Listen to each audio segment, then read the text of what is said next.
Namaste viewers and welcome to Radio Football. As today I'm going to do something different. Today I thought why not talk about James Maddison, who is someone that I admire and have been idolizing as a footballer for the past 3 or 4 years.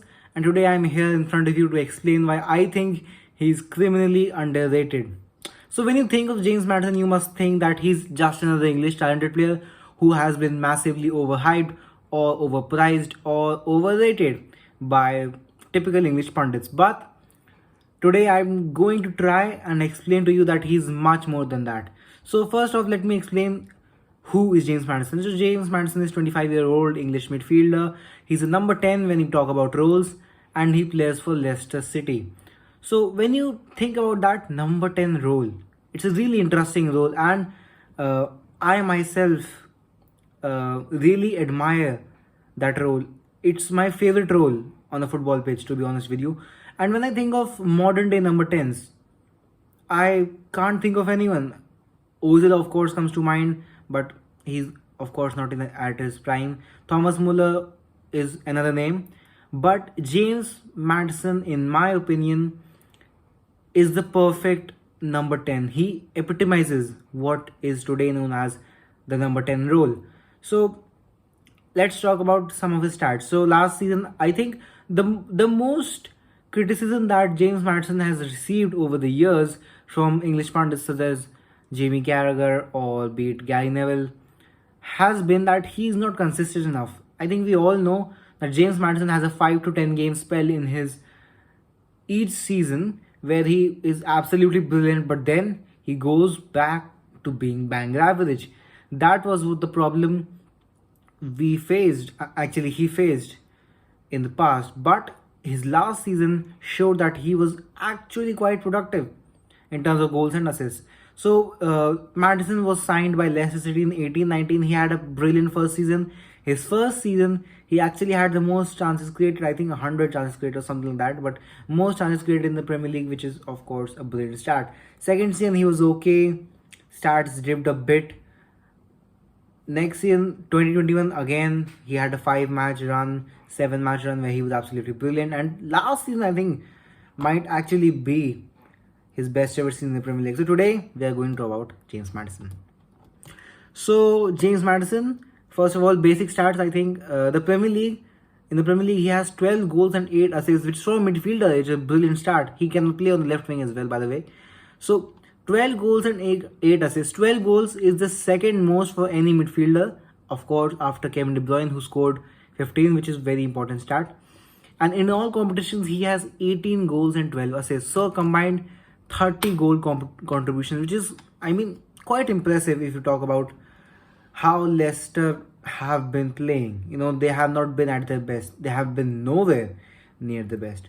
So 18 goals and 12 assists, 30 goal contribution in all competitions is quite impressive from James Maddison. So let's talk about more detailed stats. So successful dribble percent in his last season was 65%, which is 95 percentile when we talk about midfielders all across Europe. So that puts him in that 5% bracket of the world's best when it comes to midfielding, when it comes to dribbling.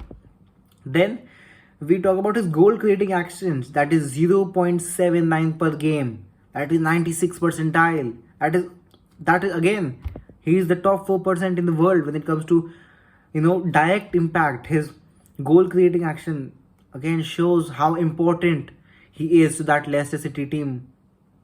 Then we talk about basic goals, 87 percentile across Europe, which is of course a decent stat. Assists 0.33 per game, which is 88 percentile across Europe. Again, another stat that just goes on to show how good Maddison had done last season. And he is 6th best in the Premier League when it comes to chances created. Now, for a team like Leicester, who do not have that much of the ball when compared to your likes of Liverpool and Man City and of course Chelsea, for a team like Leicester, being 6th in the league for chances created is a pretty impressive stat. And he's behind some of the best in Trent Alexander-Arnold and Kevin De Bruyne. So there's, in my opinion, no harm to be behind these extremely talented players. So that's all the stats I have for today for James Maddison. But I think he's a really good player. Arsenal last season were chasing James Maddison, but Leicester held out for £70 million, which Arsenal could not afford, and went with Martin Odegaard, which at the moment seems like a really good choice. But honestly, I think teams who lack creativity at the moment, two teams who lack that, that spark in their team. Someone like can't think of a name right now, but I think they should go for James Maddison. I think he's a brilliant player. He's 25, which means he's about to enter his prime. You could get the best out of him for more than 6, 7, 8 years.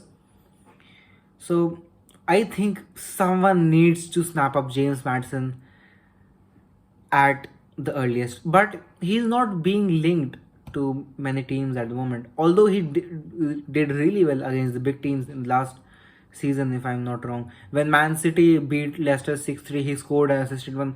That was a brilliant game from him.